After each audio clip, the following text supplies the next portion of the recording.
que de acuerdo a las características físicas, las características del pelo, de la piel, etcétera, te daba una edad gestacional. Y muchos pediatras antiguos utilizan Asher, lo tienen en la cabeza ya como un chip y rápidamente te da una edad gestacional de acuerdo a esto. Entonces el método de Asher utiliza los pliegues plantares. A menor edad gestacional, menos pliegues plantares. La planta es lisa, no tiene pliegues. Mientras mayor es el niño, aparecen unos surcos profundos. El pabellón auricular igual. La oreja tiene varias partes. El hélix y el antihélix. El trago y el antitrago. El lóbulo de la oreja. Esas partes, mientras más prematuro es, no están tan marcadas. Un niño prematuro extremo tiene una oreja casi plana y de poca textura. Quiere decir que si tú la doblas para adelante, ahí se queda, no regresa. Entonces, la oreja es otro parámetro físico que te ayuda a determinar la edad gestacional. También el pelo. La característica del pelo, la presencia o ausencia del anugo. El nódulo mamario, la mamila de los niños a término tienen, cuando palpas, un nódulo mamario con una bolita adentro. Los prematuros es plano. Y también las características de los genitales de los niños y las niñas se correlacionan con una edad gestacional. Los niños tienen los testículos descendidos, pendulares a mayor edad gestacional, con el escroto hiperpigmentado y con surcos marcados. Los prematuros no tienen la pigmentación y es liso. Y en el caso de las niñas, los labios mayores, en las niñas a término, son bien tróficos y cubren totalmente a los menores. Pero a menor edad gestacional hay hipotrofia de los labios mayores y predominancia de los labios menores. Ojo que una niña con restricción de crecimiento intrauterino, que nace PEG, va a tener hipotrofia de muchos tejidos, entre ellos los labios mayores, y podría tener 39 semanas y predominancia de los labios menores que te hace confundir. O podría tener ausencia del nódulo mamario por restricción de crecimiento, pero no por prematurez. Entonces hay algunos signos físicos que podrían confundirte si no tienes los conceptos claros. Este método no es que lo vayan a usar mucho. En el año 70, un médico publicó por primera vez un método mixto que tenía una parte física y una parte neuromuscular. Es bastante antiguo y tenía 11 criterios físicos y 10 criterios neuromusculares. Era muy engorroso, muy largo de hacer, ya no se usa. Lo escaneé de un libro viejo, se los voy a enseñar, aquí está. Esto lo van a aprender en la práctica, yo no puedo teóricamente enseñarles, pero por ejemplo, un niño en la postura, a mayor edad gestacional hay mayor tono muscular, entonces están en semiflexión, porque los músculos flexores son más poderosos que los extensores. Entonces un recién nacido sano y a término está con las extremidades semiflexionadas. Y vean que es la postura número 4, el mayor puntaje es mientras más flexionado esté. El otro que te dice, por ejemplo, suspensión de la cabeza, el penúltimo. Al haber, la cabeza se cae totalmente, es menos tono muscular, y el otro no se cae, mayor tono muscular. Entonces, mayor puntaje cuanto más edad gestacional hay. Y muchos signos que tienen que ver con rangos articulares y el tono muscular. Esta es la valoración neuromuscular del test de Dubovitz. Hay 10 criterios. Y también la segunda parte de este score es físico. Y hay características físicas. Calidad y textura de la piel, presencia de edemas, color de la piel, transparencia de la piel, lanugo en el dorso, pliegues plantares, nódulo mamario, tejido glandular mamario, forma de la oreja, consistencia de la oreja, genitales. Y también te da de 0 a 4. Se suman los dos lados y ese score se lleva a una tabla y te dice cuántas semanas tiene. Pero era muy largo y al ser tan largo la posibilidad de error era muy alta. Acá están los físicos y los neurológicos. Entonces, si se publicó esto en el 70, 9 años después apareció Ballard. Y Ballard, que él sí todo el mundo lo conoce, a Dubovitz nadie lo conoce. Y Ballard lo que hizo es tomó el score de Dubovitz y lo cortó. Y en vez de ser 21 criterios, tomó 6 de un lado y 6 del otro. Y publicó en el año 79 este score. Y en el año 91 hizo una modificación a su score y publicó 12 años después el nuevo score de Ballard. Y vamos a ver cuáles son las diferencias, porque ese sí se usa hasta ahora. y lo van a usar en sus prácticas. Este es el del 79, también está escaneado porque no lo van a encontrar en los libros. Igual que el de Dubovitz, tiene la parte neuromuscular y abajo la física. Empieza de 0 y hay uno que va hasta el 5. Quiere decir que el puntaje mínimo era 26 semanas. Estamos hablando del 79, donde los niños de 23 semanas se morían todos, y los de 24 se morían todos, y los de 25 se morían todos. Funcionaba bien. Pero en el año 91 comenzaron a sobrevivir, y este score no servía. Entonces, ¿qué hizo Ballard? Modificó su score para poder tomar a todos los prematuros. Y este es el nuevo score de Ballard, donde él puso valores negativos. -1, -1, -2, y al final empieza un score -10 desde la semana 20. Entonces el nuevo score de Ballard es un excelente score para la valoración de la edad gestacional, incluso en prematuros extremos. Tiene un problema, pregunta de examen, pero la pregunta no es cuál es el problema, sino qué método utilizaría usted en tal niño, ¿no? Cuando el niño nace, sale de su mamá, ya sea por cesárea o por parto natural, y nace hiperestimulado por las sustancias activas que lo hacen respirar. Hay mucho estrés. Sale y llora, está con hipertonía, llanto exagerado, tiene la adrenalina a tope, la oxitocina, todas las sustancias lo tienen al niño hiperestimulado. Entonces la primera fase del nacimiento es la fase de hiperactividad, de hipertonía, hiperalerta que tiene un niño, que dura de 20 a 30 minutos. Después viene la segunda fase de adaptación. Estas son las fases de adaptación. La segunda fase de adaptación entra en letargia, hipotonía, somnolencia, hiporreflexia, y el niño se duerme y descansa de todo el estrés que significa nacer. Porque no se olviden que en la vía intrauterina no hay luz, los sonidos son muy bajos, no sientes la gravedad por estar suspendido en líquido, no hay fricción y no hay dolor. Y la temperatura es 37 grados. Cuando naces, la temperatura baja 10 grados de pronto aparece la luz, te tocan, o sea, hay fricción, sientes la gravedad, sientes los espacios abiertos y el niño entra en un estrés terrible. Súmale el estrés de las contracciones de la labor de parto. Entonces ahí el niño se duerme, puede durar 1 hora o 2. Y después viene la tercera fase, donde hay otra vez hipertonía, hiperreflexia, hiperreactividad, y los reflejos están a tope y el niño se muere de hambre y quiere comer. Si yo hago el score de Ballard en la segunda fase, el tono muscular está bajo, el score me sale bajo. Si lo hago en la tercera fase, el score me sale alto. Si lo hago en la primera fase, el score me sale alto. Por consenso se dice que este test no se puede usar las primeras 12 horas de vida. No se puede usar. Ya vamos a llegar. Y apareció el test de Capurro, que este lo vamos a usar mucho en los hospitales, porque es un test latinoamericano hecho en Uruguay, por Haroldo Capurro. Fue su tesis de doctorado en los 70s. Y es un método físico nada más, no es neuromuscular. Solamente, así como el Asher, ve las características físicas, pero es más exacto que el Asher. Vamos a ver por qué. Ahí tienen la publicación. Fue su tesis en el año 75, lo publicó en el 78, un año antes que Ballard. Y lo van a encontrar en todos los hospitales donde vayan, al lado donde se reciben a los niños, está pegado en la pared el test de Capurro, porque es el que se usa a nivel nacional. Tiene 5 criterios físicos. Utiliza la oreja, el tamaño del nódulo mamario, o sea, lo que puedes palpar. Y el tercero es la formación de la mamila, ya sin tocar, viendo el diámetro de la areola, el color, las características, te van a dar un puntaje. El cuarto es la textura de la piel y el quinto son los pliegues plantares. Por obvias razones, más puntaje, mientras los surcos son más marcados y en mayor superficie, o sea, van más allá de la mitad.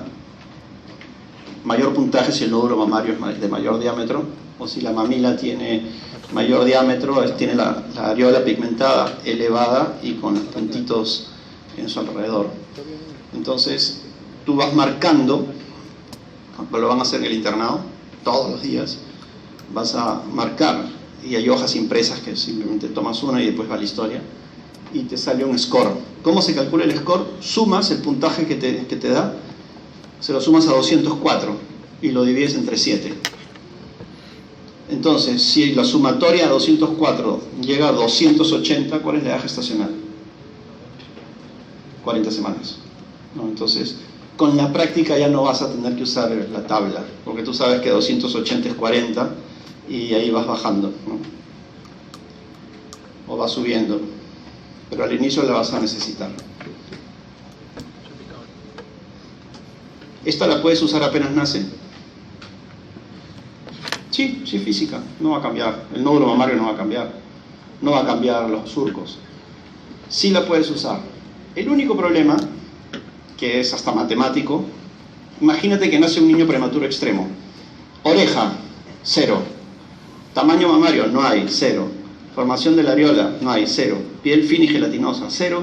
Y no tiene pliegues plantares, 0. 0 más 204, 204. Entre 7, 29.3 creo. Quiere decir que un niño de 25 semanas, un niño de 23 y un niño de 29 tienen 29 semanas. Entonces no sirve para los menores de 30. Entonces, y ahí voy a la pregunta, va a haber un ejercicio. Nace un recién nacido de tanto de peso, tiene tantas horas de vida y el interno X no sabe qué método utilizar. ¿Cuál utilizaría usted? Y les pongo Capurro, Dubitz, Bala modificado, Dargas, etc. Ecografía, X, y ustedes tienen que escoger. Entonces muchos dicen, sí, es prematuro, Valar, y la pregunta decía recién nacido de 2 horas de vida. Y fracasaste, ¿no? Entonces, no les voy a preguntar teoría, sino un ejercicio. Sí. Y el APGAR también. El APGAR no les voy a decir cuáles son los parámetros del APGAR, sino les voy a decir recién nacido que tiene, o sea, como una historia, ¿no? Con tal tono muscular, que llora de tales características, usted escucha el corazón, que tiene tantos latidos, bla, bla, bla. ¿Qué APGAR le pondría? Entonces les voy a explicar el APGAR. Tiene 5 parámetros. ¿Y para qué sirve el APGAR? Lo inventó Virginia APGAR, es su apellido, no son las siglas de nada, es un apellido. Ella es de la Universidad de Columbia, era anestesióloga, y creó el score solamente para ver la adaptación inmediata del recién nacido a la vida fuera del útero. Nada más. No quiere predecir nada, no quiere decir si hay asfixia o no, nada, solamente te dice eso. Y se hace al minuto de vida y a los 5 minutos, o a los 10 si fuese necesario. Y vas a medir 5 parámetros, que igual en el internado al principio vas a necesitar tu papelito, pero después ya lo haces de memoria. El primer parámetro es la frecuencia cardíaca. Si está en asistolia, es 0. Si tiene latido cardíaco, pero es menor de 100, es 1, y si tiene 100 o más, es 2. El esfuerzo respiratorio, niño que tiene llanto vigoroso es 2, niño que respira sin llanto o una respiración débil e irregular es 1. Obviamente es un poco subjetivo, ¿no? Es 1 y apnea es 0. El niño que tiene hipertonía, como hablábamos hace un momento, es 2. Tiene tono muscular pero bajo es 1 y atonía es 0. Un niño que en la irritabilidad refleja te jala las ondas, se defiende, te bota las manos, no quiere que lo toquen, es 2. Un niño que hace una discreta mueca pero no se defiende bien es 1. Y un niño que está totalmente planchado es 0. Y el color totalmente rosado es 2. Rosado con manos y pies moradas es 1. Y totalmente morado es 0. Entonces, normalmente los niños nacen con los pies y las manos moradas por ese cambio brusco de temperatura. Por eso que el APGAR generalmente es 9. Siempre van a escuchar APGAR 9, 9, al minuto de los 5 minutos. Y es el APGAR perfecto. Difícilmente van a ver un 10. Y por obvias razones, el APGAR de un prematuro es normalmente más bajo, porque tiene tono muscular disminuido.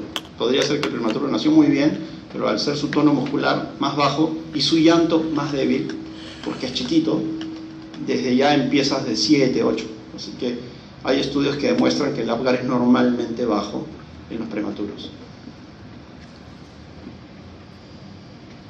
Ella fue Virginia APGAR, anestesióloga, genia, chelista, violinista, había estudiado zoología, era brillante, primer puesto de su promoción y quiso ser cirujano. Y Whipple le dijo, no, las mujeres no sirven para la cirugía. Había mucho machismo en esa época. Bueno, todavía lo hay, pero aquí era muy marcado en las letras y en las ciencias. Y le dijo, no, no vas a ser cirujano, ándate a ser anestesióloga, porque en sala de operaciones no pueden entrar mujeres, y no la dejó ser. Entonces ella fue anestesióloga y revolucionó la anestesiología, creó el score de Apgar que se usa en todo el mundo, además que tenía fundaciones, profesora de todo, o sea, la mujer hizo de todo en la medicina, pero víctima del machismo.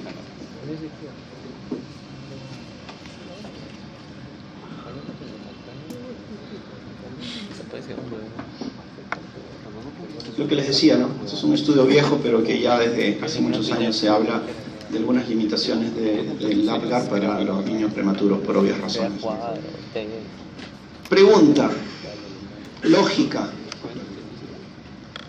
Cuando vas a poner el Apgar, las cunas de atención inmediata, que se llaman cunas con calor radiante o servocuna, cuando el niño nace, tú aprietas un botón y comienza el cronómetro.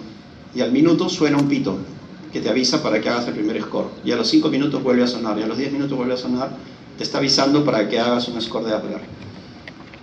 ¿En qué momento prendes el cronómetro? O sea, una pregunta más simple. ¿Cuándo se considera que el niño ya nació? Coronar es cuando aparece la cabeza en la vagina. Así, media cabeza sale y la otra mitad está dentro. O sea, está coronando, tiene como una corona.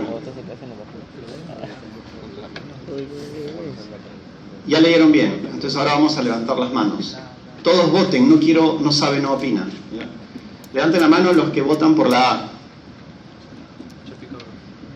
1. Levanten la mano los que votan por la B. Los que votan por la C. Ya, hay unos 20, con timidez. Los que votan por la D. Hay 5. La E. Unos 30. Y yo le pregunto esto a los internos y hasta a los residentes y es igual, no lo tienen claro. Es la C.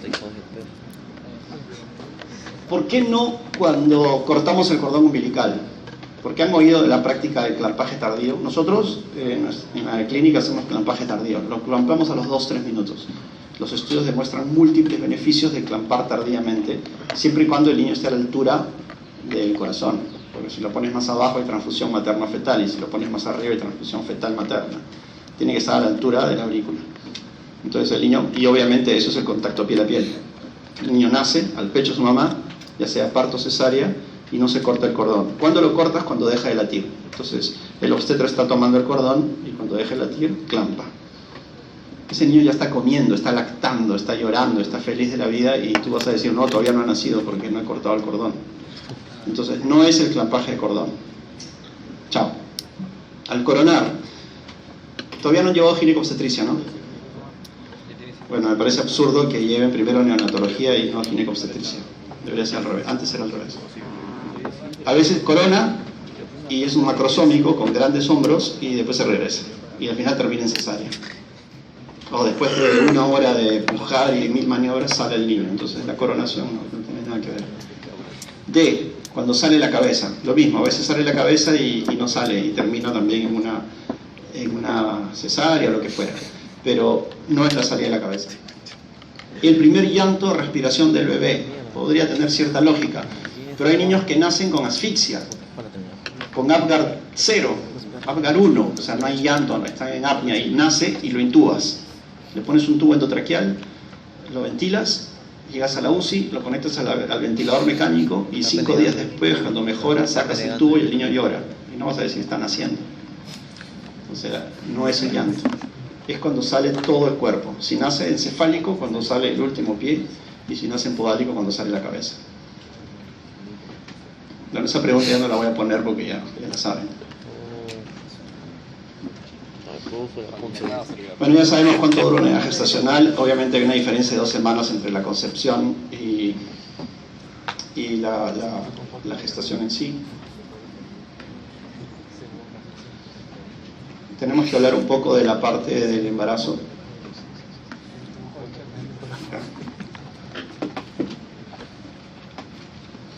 Tenemos las etapas de la gestación.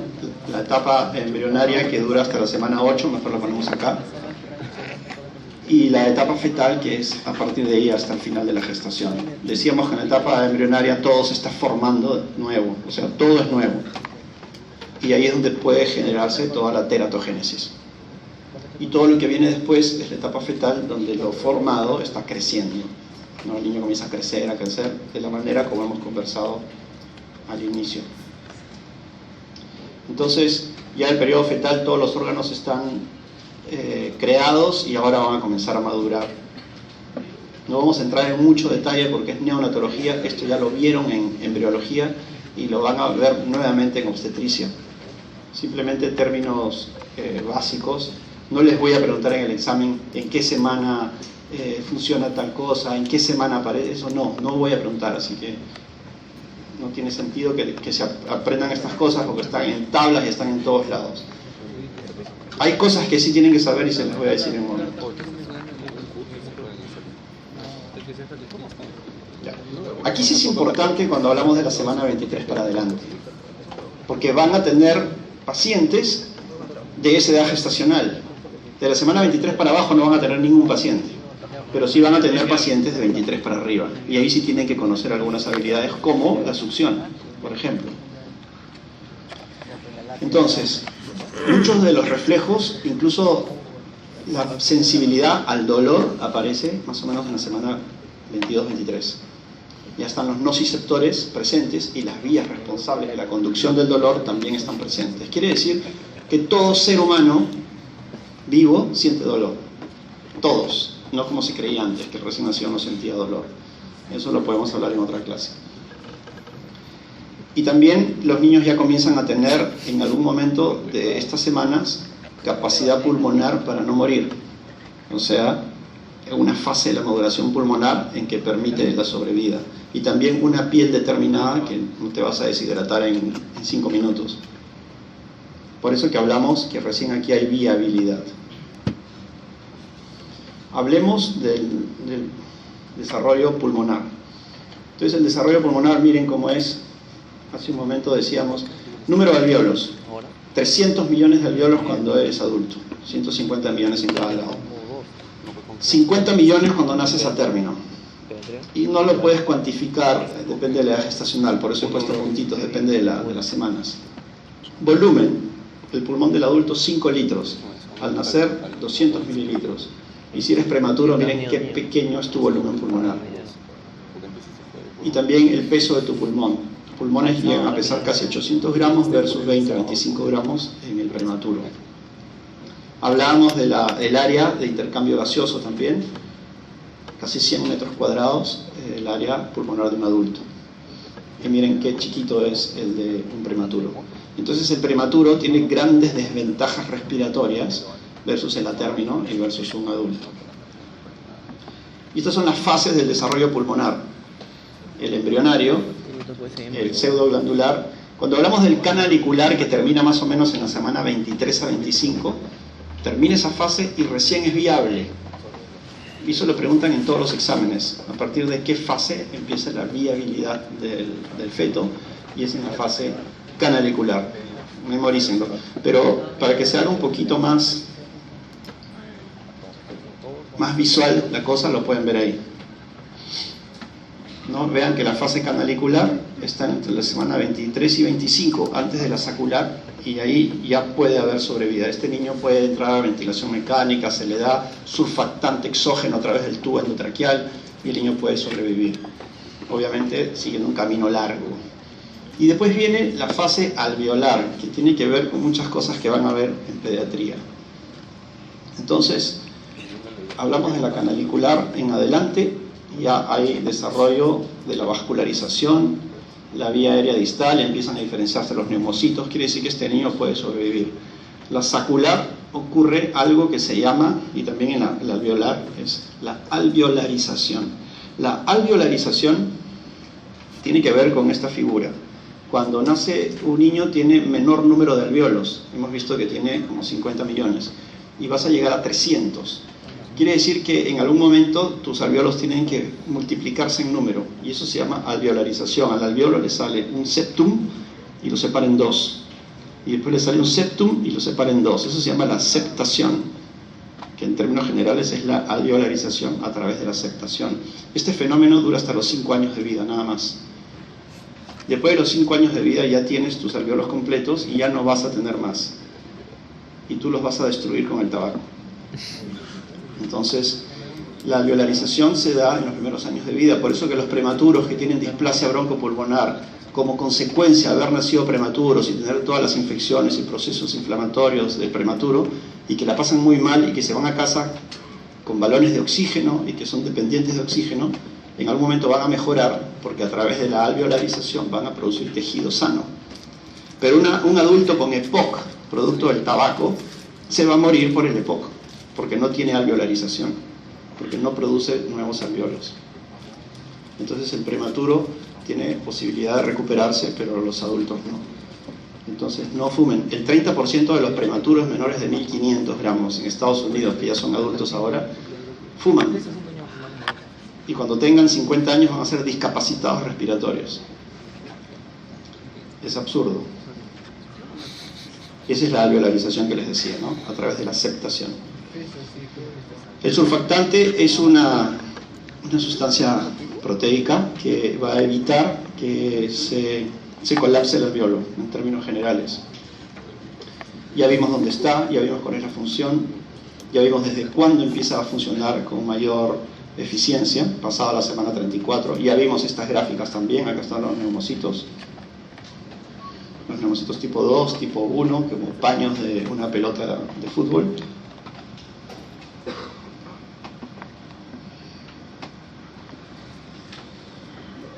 Y el niño sigue su maduración. Todas estas estructuras pulmonares van desarrollando poco a poco y pasada la semana 34 alcanzan una mejor función. Entonces, hay un hecho en la gestación increíble, que es cuando el niño es sometido a estrés hipóxico, por ejemplo, su organismo sabe que podría nacer inminentemente y acelera su maduración pulmonar. Se ha observado que los niños con mucho estrés intrauterino nacen con mejor función pulmonar. Entonces, ¿qué hizo el ser humano en los 90s? Cuando un niño va a nacer prematuramente, lo somete a estrés para madurar el pulmón. ¿Y cómo sometes estrés a un niño? Le das, ¿cuál es la hormona del estrés? El cortisol. Entonces le das betametasona a la mamá y antes de nacer, y el niño nace con mejor función pulmonar por maduración intrauterina acelerada. Antes usaba la dexametasona, ahora se usa betametasona. Entonces el protocolo dice que se usa entre la semana 24 y 34. ¿Por qué no antes? Porque no hay nada que hacer madurar. ¿Y por qué no después? Porque ya maduró. Entonces, eso es el protocolo de los esteroides prenatales. Bueno, ahí sigue el desarrollo.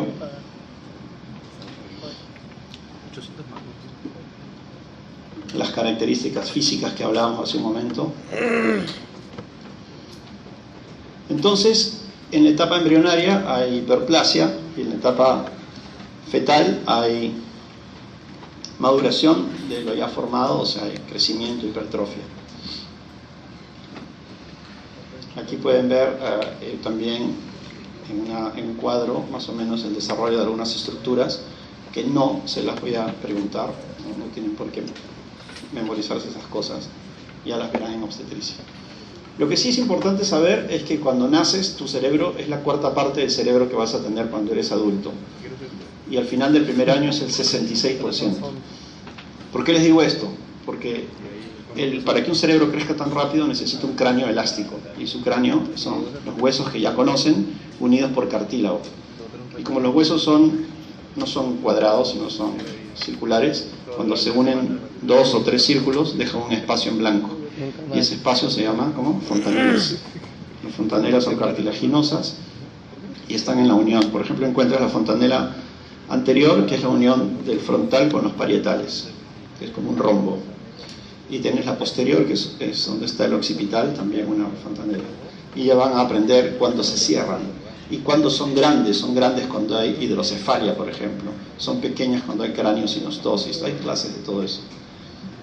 Entonces, si no hubiese eso, el niño no podría crecer cerebralmente, y por eso que un niño con craniosinostosis tiene que operarse, porque si no el cráneo se va a deformar monstruosamente, porque va a seguir creciendo, pero de una manera totalmente asimétrica, o no va a crecer y va a ir la microcefalia.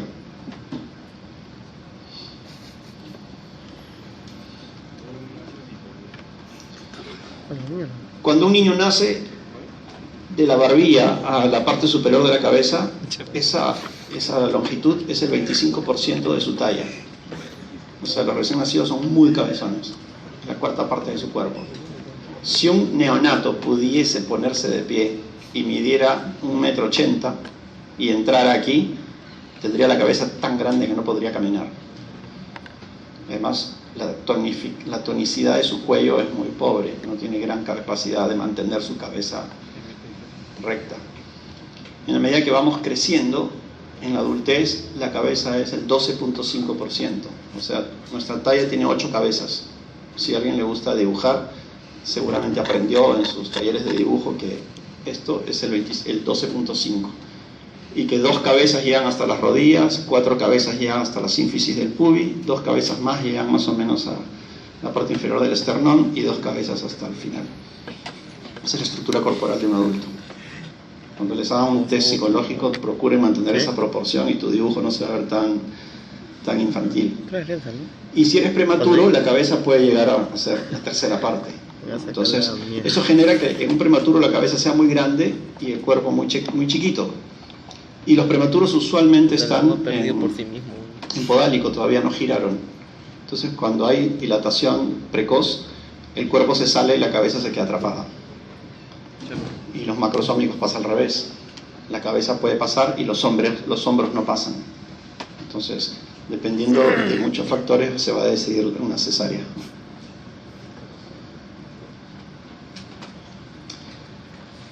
Hemos hablado ya de muchos factores que determinan restricción de crecimiento intrauterino. Y los pusimos en una lista. Obviamente hay factores genéticos, ¿no? Y hablamos también de alteraciones cromosómicas que pueden determinar que los niños no crezcan adecuadamente. También dijimos que habían factores nutricionales que van a afectar el crecimiento del niño dentro de su mamá.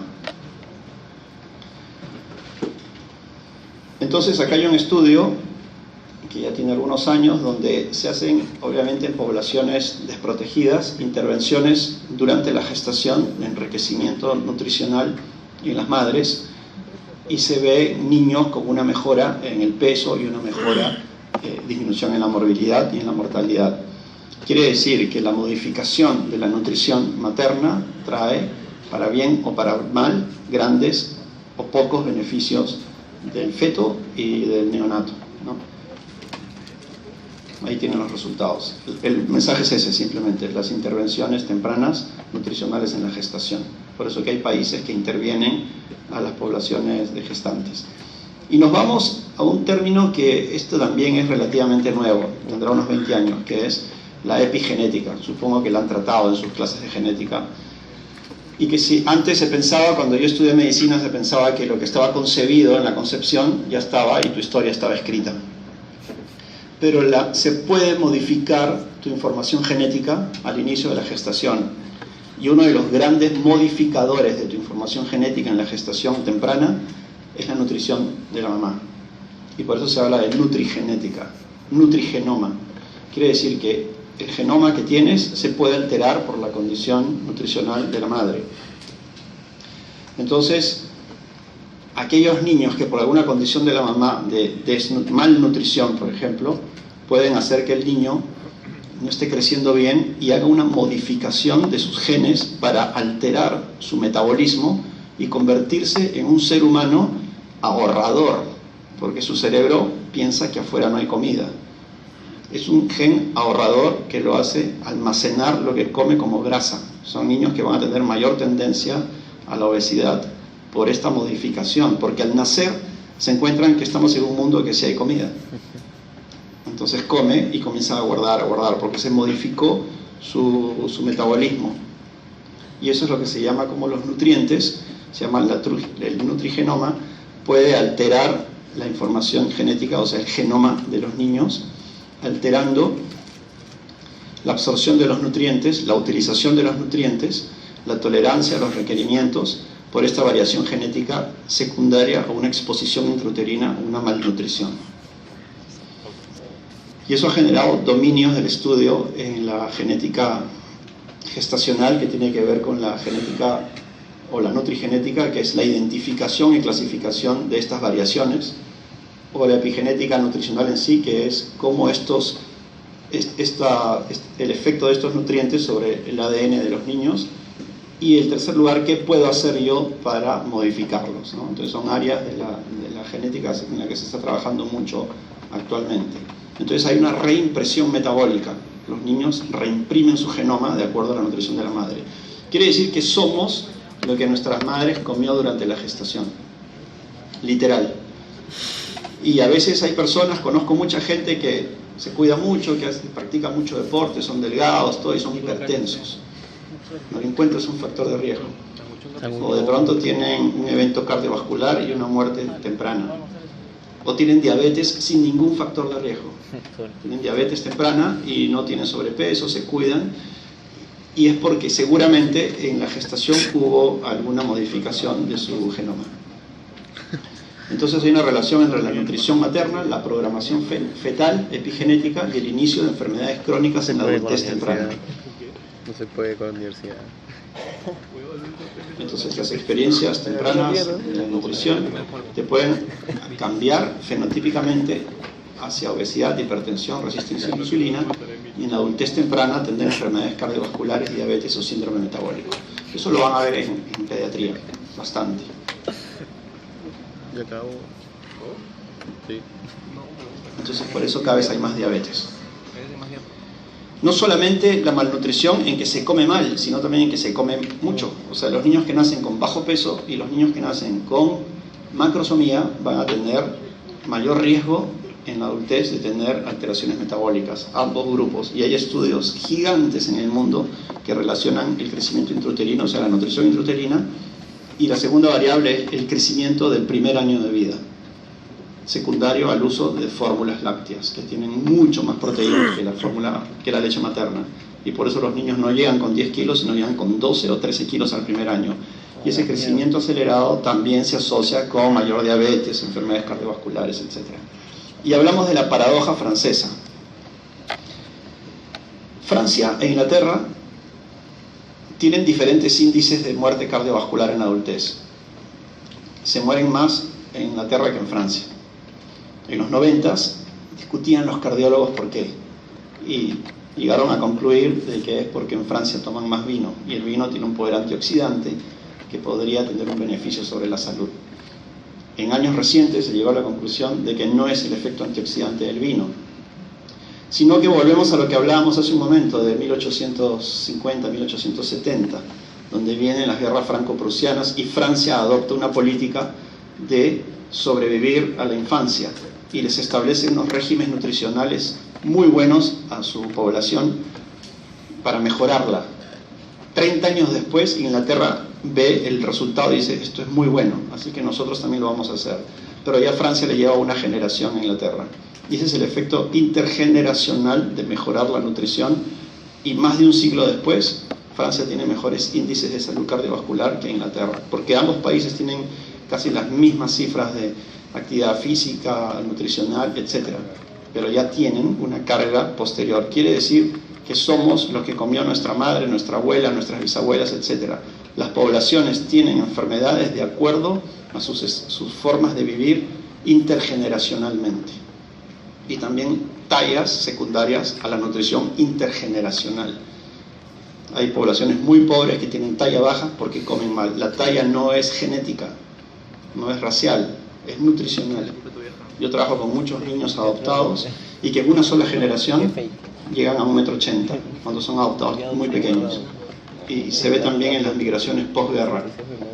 Muchos que migraron por las guerras y los niños nacen en otro país, por ejemplo en Norteamérica, luego tienen una estructura corporal normal o muy grandes, así que es nutricional.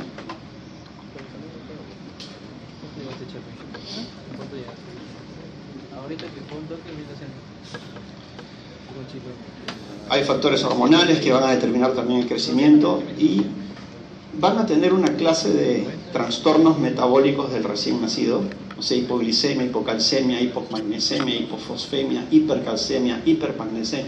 Es un enredo, son como 8 trastornos y van a venir las preguntas: ¿cómo se encuentra un niño si el calcio está bajo, si está alto, si el magnesio sube, baja? Y usualmente la clase la dan muy teórica y todos se enredan y ahí pierdes varias preguntas. Vamos a hacerlo muy simple.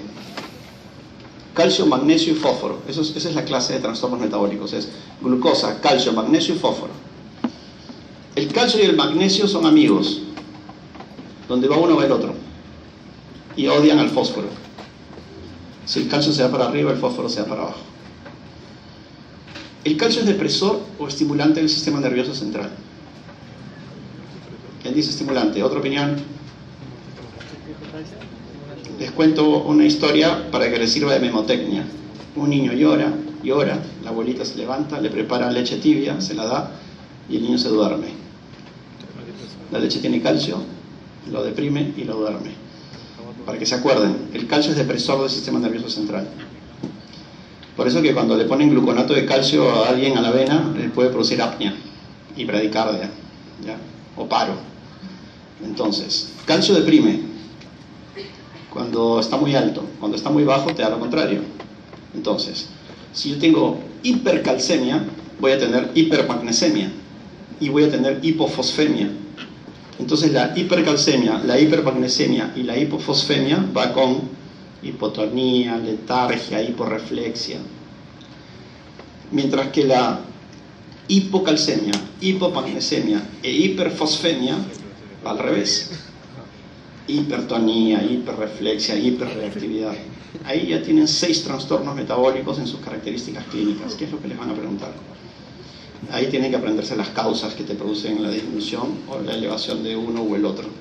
Pero cuando hablamos de glucosa, hay hipoglicemia y hay hiperglicemia. Las causas de hiperglicemia generalmente son por estrés.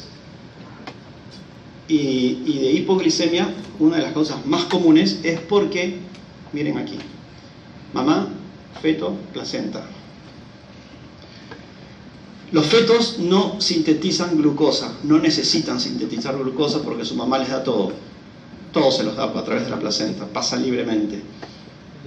Y los niños comienzan a utilizarla en su gasto energético, en su potencial de crecimiento y todo. Cada uno de ellos tiene su propia insulina.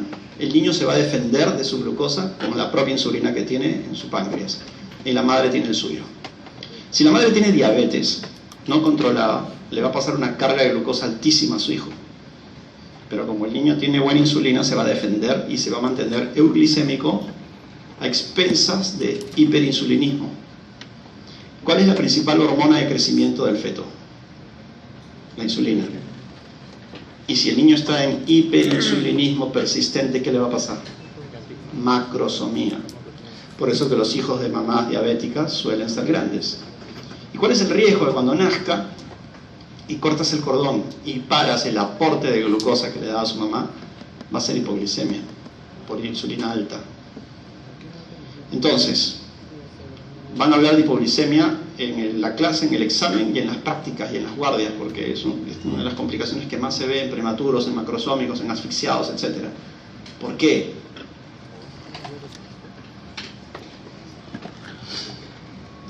El niño recibe glucosa de su mamá, pero en algún momento de la gestación, y lo vamos a poner en otra historia, otro cuento. Un niño, desde chiquito le dan propina. ¿Va al banco y la guarda? No, se la gasta. Pero cuando ya llega a los 13 años, se pone a pensar y dice: a los 18 años me botan de la casa. Así que un porcentaje de estas propinas las voy a guardar en mi alcancía, para que el día que me boten tenga ahorros. Si llega a los 18 años, lo botan, bien nutrido, todo, pero tiene reservas y hasta encontrar trabajo tiene para comer. El feto hace lo mismo. En la semana 24 comienza a almacenar un porcentaje de la glucosa que su mamá le da. ¿Cuál es su alcancía?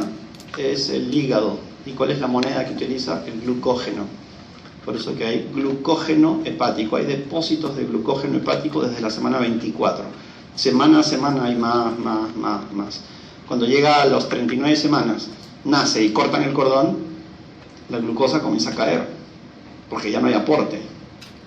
Es normal y fisiológico que la glucosa caiga a las primeras horas. Entonces, ¿qué hace el niño? Glucógeno lisis, para poder vertir glucosa en sangre. ¿Cuánto demora la glucógenolisis? 2 horas. Por eso es que hay hipoglicemia fisiológica las primeras 2 horas y de ahí comienza a subir. Así no coma, va a subir la glucosa. Con este conocimiento previo es muy fácil imaginar quién va a hacer hipoglicemia. Vayámonos a la historia del niño que recibe propina. Imagínate que ese niño recibe propina y lo botan de su casa a los 12 años. ¿Tiene reservas? ¿Tiene ahorros? No. En el embarazo, ¿quién sería ese niño? Prematuro. Sale con 25 semanas y hace hipoglicemia. Otro ejemplo. Un niño está en casa, le dan propinas y a los 12 años comienza a guardar, todo bien. Llega a los 18 años y dice, mañana me voy a la calle, voy a hacer una juerga de despedida. Invita a todo el mundo, se emborrachan, se gasta sus ahorros y cuando sale está misio. En la gestación, ¿cuál sería? Ese niño que iba todo bien, y al final se le ajusta el cordón, entra en asfixia, hipoxia intrauterina, estrés, consume todas sus reservas por estrés y cuando nace no tiene glucógeno y hace hipoglicemia. Entonces todos los niños que nacen con líquido verde, con Apgar bajo, que los tienes que reanimar, que ha tenido sufrimiento fetal, bradicardia fetal, etc., potencialmente te van a hacer hipoglicemia.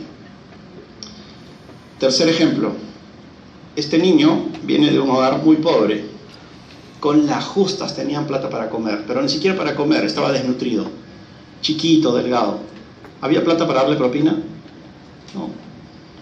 A los 12 años no tenía para guardar. A los 18 años sale a casa muy delgado, desnutrido y sin plata. ¿Quién es en la gestación? RCIU. El niño con restricción de crecimiento intrauterino. No tiene depósitos de glucógeno. Si ni siquiera tuvo para crecer, mucho menos tiene para guardar.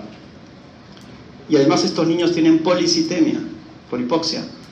Y los glóbulos rojos aumentados consumen la poca glucosa que tienes. Entonces, ¿quiénes te van a hacer hipoglicemia? Los prematuros, los niños chiquitos por restricción, PEG por restricción, los niños con eventos agudos, asfícticos, y los macrosómicos por la insulina elevada. Esos 4 niños cuando nazcan, hazles un hemoglucotés entre la primera y segunda hora de vida. Y tienes que tomar medidas para evitar la hipoglicemia. Van a tener 1 hora entera para hablar de eso y de calcio, magnesio y fósforo.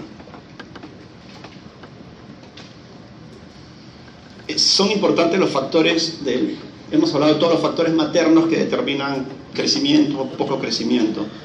A la pobre mamá le echamos la culpa de todo, pero ¿habrán factores paternos que determinen el crecimiento de los niños?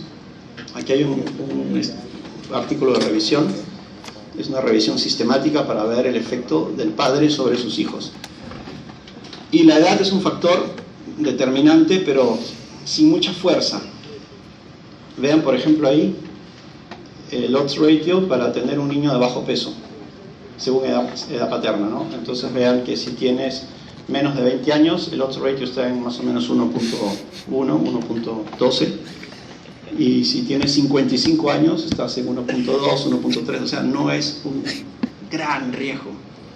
La mujer la tiene más difícil, porque las variaciones de edad en la mujer sí son muy marcadas. Miren, por ejemplo, aquí, en la otra gráfica te vas hasta los 55, 60 años. Acá, miren cómo cae la curva con 35 años de fertilidad y sube de la de pérdidas. Por eso cuando atienden a una gestante de más de 35 años, se le pone la etiqueta de madre añosa, embarazo de riesgo. Entonces, sí es cierto que los factores maternos son mucho más fuertes en asociación con el crecimiento intrauterino y con las morbilidades, pero hay un efecto discreto también del padre. Y con un grupo de estudiantes hicimos hace algunos años un estudio observacional para ver el efecto de las características paternas en talla, peso, IMC, etcétera, sobre sus hijos, y encontramos que el índice de masa corporal del padre, si es muy alto o muy bajo, se asocia con mayor posibilidad de tener niños de pequeños para edad gestacional, y también si pesaban poco o pesaban mucho. Entonces los dos extremos son malos: un papá con obesidad o con malnutrición se asocia, no es causa, de alteraciones también en el crecimiento fetal. Obviamente la altitud también, ¿no? Por hipoxia. Hay muchos estudios hechos en Perú, en la altura, y también en Bolivia. Mucha gente de Denver ha venido a estudiar por aquí y han encontrado que tienen un peso menor, de unos un cuarto de kilo menos cuando naces en la altura. Además, Denver está en la altura y ellos han estudiado mucho también el efecto de la hipoxia por altura. Igual la paridad, ¿no? Estas mamás que van a ver en los hospitales nacionales, multiparidad. Van a atender mamás que llegan por su 8º o 9º embarazo y no quieren ligarse. El tabaco, ni qué decir, afecta, entre otras cosas, el crecimiento intrauterino, entre otras cosas, ¿no? El alcohol también, entre otras cosas. ¿Y la marihuana, qué opinan? Bueno. No voy a decir que levante la mano, No hay ninguno. pero ¿qué opinan de la marihuana? Se levantan todos, o sea. ¿Peor que el tabaco? Levanten las manos los que piensan que es peor que el tabaco.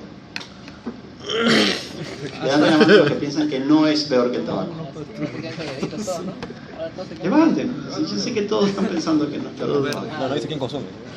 ¿Qué es peor, respirar el humo de la marihuana o respirar el humo del tabaco? Tabaco, ¿sí? ¿Te puedes hornear con marihuana? Ah.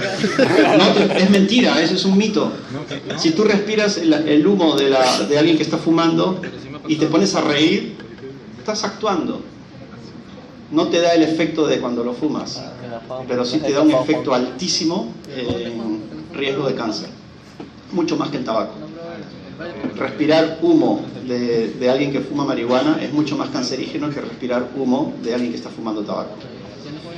Y hace 18 años yo estaba haciendo un entrenamiento en cuidados intensivos en una unidad natal en Suiza, donde se fumaba mucha marihuana hasta ahora. Y hablábamos porque teníamos unos niños hijos de madres consumidoras y el jefe preguntó si la marihuana tenía un efecto en la gestación. Y algunas doctoras jóvenes y enfermeras jóvenes dijeron que no, que hasta que no le traigamos un paper ellas iban a hacerlo durante la gestación. Y al día siguiente nadie le pudo traer, no pudimos llevarle ningún artículo que lo afirmara. Estamos hablando del año 2000-2001. Han pasado casi 18 años y ahora estamos plagados de información científica que habla del efecto de la marihuana sobre la gestación y mucho más sobre el efecto a largo plazo de los niños nacidos con madres fumadoras de marihuana durante la gestación, sobre todo en la parte neurocognitiva y sensorial y conductual de los niños a largo plazo. ¿Por qué no había en ese momento? Porque son estudios longitudinales, los han seguido hasta la adolescencia los niños. Y ya comenzaron a aparecer en los pocos años después, han aparecido múltiples estudios que hablan que la marihuana tiene efectos negativos terribles sobre la gestación y también cuando la mamá está dando de lactar. Entonces, tabaco, alcohol, marihuana y diferente. Dime. ¿Cómo la consumes? Vaporizado. En chía. En chía. ¿El brownie? Ah, la mierda. No que reciban brownie. Si el brownie ingerido te va a tener... Dice mi amigo. Es mínimo el efecto. Es mínimo. También hemos visto personas que se comen un poquito y comienzan a reírse. No es tanto. El efecto sí es poderoso cuando es inhalatorio. Sí es cierto que la marihuana no te da los efectos que te da el tabaco a largo plazo. El problema de la marihuana es que te invita a otras cosas. Y a veces es incontrolable. Y los estudios en gestantes, porque hay países donde las gestantes fuman durante la gestación. Y hay subregistros porque cuando les preguntas te lo niegan. Y cuando haces estudio de meconium encuentras los metabolitos de la marihuana. Ese es el problema, el subregistro. Y el otro problema es que no lo pueden controlar. No lo pueden dejar durante la gestación y muchas de ellas tienen otros hábitos nocivos.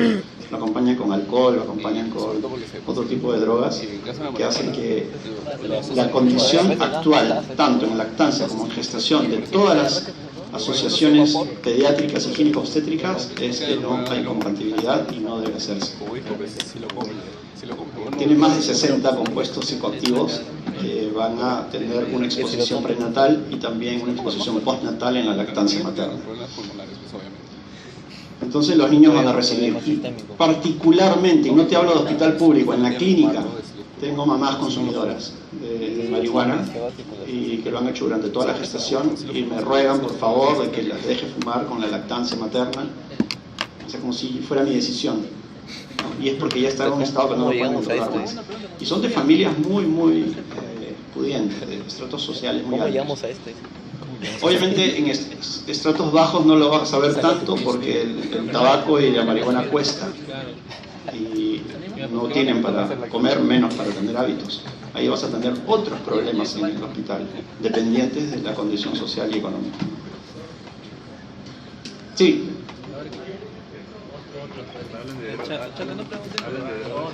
La gente participa. O sea, antes de que salga, antes de ahí la concepción. Ahora sí la gente participa en la clase.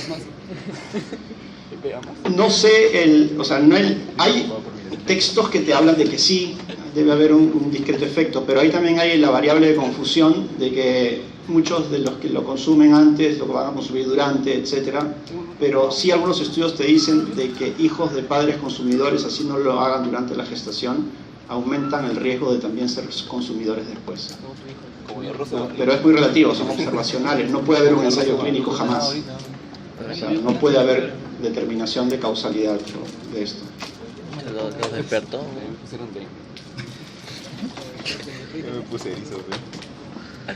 La edad materna ya la vimos hace un momento en estas gráficas, sí influye. La gestación múltiple la dijimos temprano también.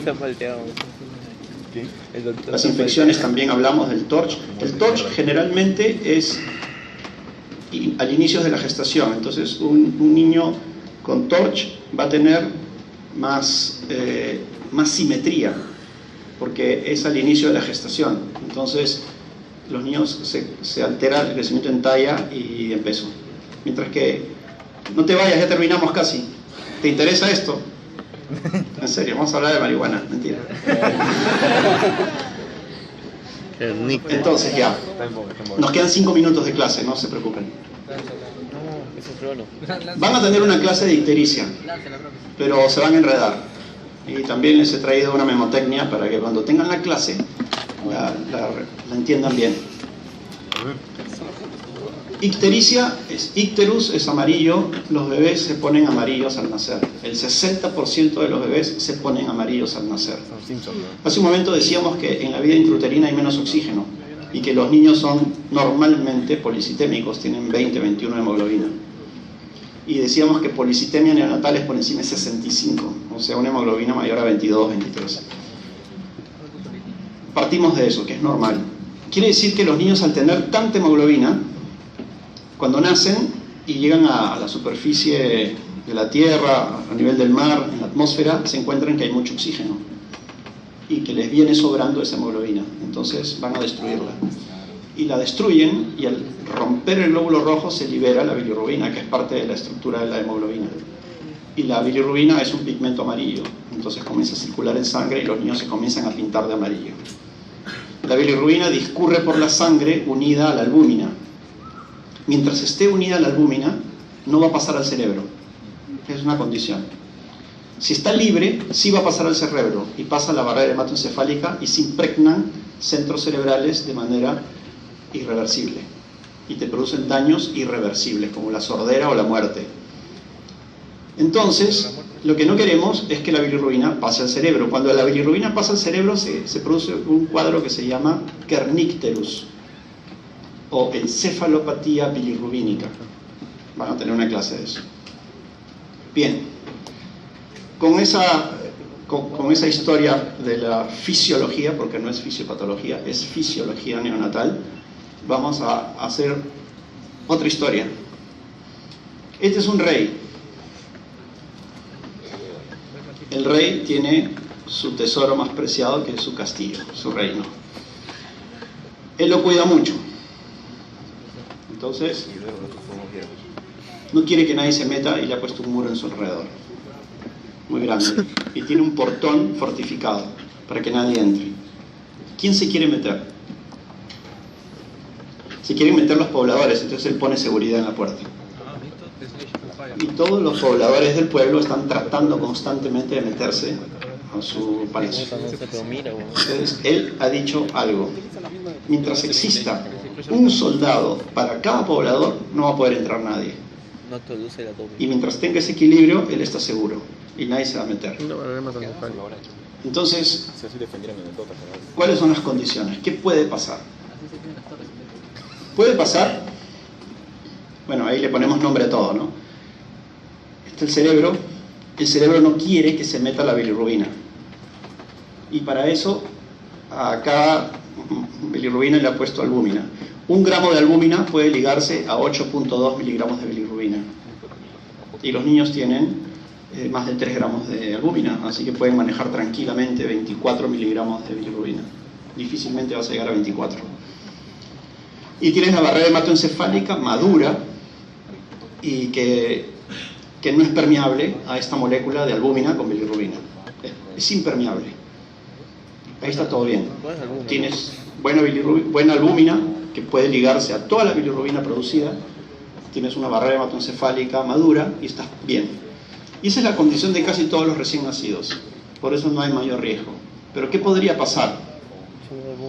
Podría pasar que este niño nazca de una mamá con RH negativo y él es RH positivo. Y al nacer hay intercambio sanguíneo, pasan los anticuerpos anti-RH de la madre a su hijo y le comienza a destruir en las primeras horas de vida de manera masiva la sangre. Y al romperse masivamente la sangre se libera mucha bilirrubina y sobrepasa la capacidad del ligazón con la albúmina y vas a tener bilirrubina libre.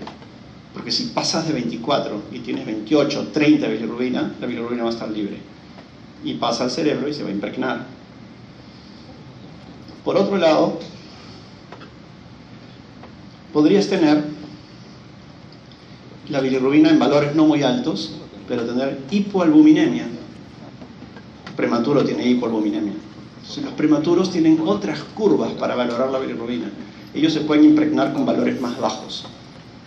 Entonces, la hipoalbuminemia, que también se da a un niño en shock séptico, prematuro, etc., va a tener hipoalbuminemia y la bilirrubina está libre. Entonces, con valores con 10, por ejemplo, se podría impregnar. No hay que esperar a llegar a 30.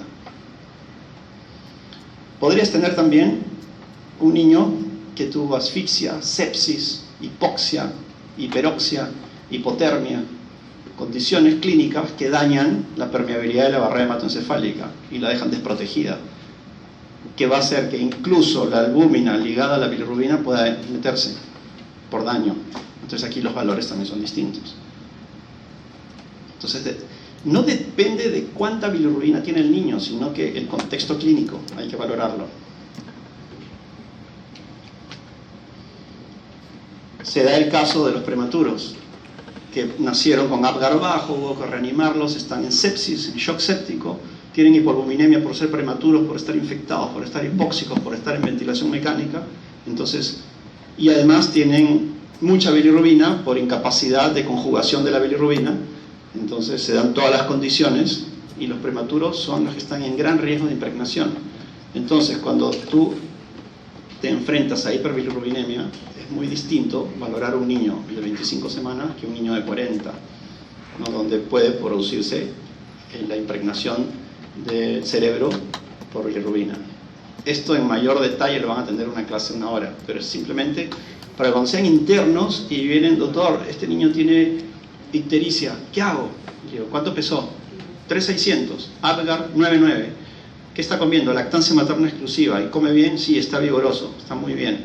¿Tuvo infección? No. Entonces, tú lo miras y el niño debe tener, por el color, unos 14 miligramos de bilirrubina. Ese niño tiene definitivamente albúmina más de 3. Porque no está edematoso, porque no tiene ninguna condición clínica. Ese niño va a ir bien. Pero otro interno te dice: doctor, tengo un niño pequeño para edad gestacional que pesa 2100, no lacta bien, sigue bajando de peso y tiene 15 de bilirrubina, igual que el otro. Ese niño está en riesgo, seguramente va a necesitar una intervención y hay que preguntarse qué más está pasando. También hay que preguntarse cuál es el grupo sanguíneo de la mamá, el factor RH de la mamá, etc.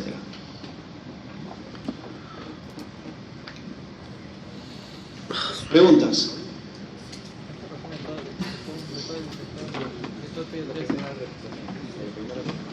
Nada más.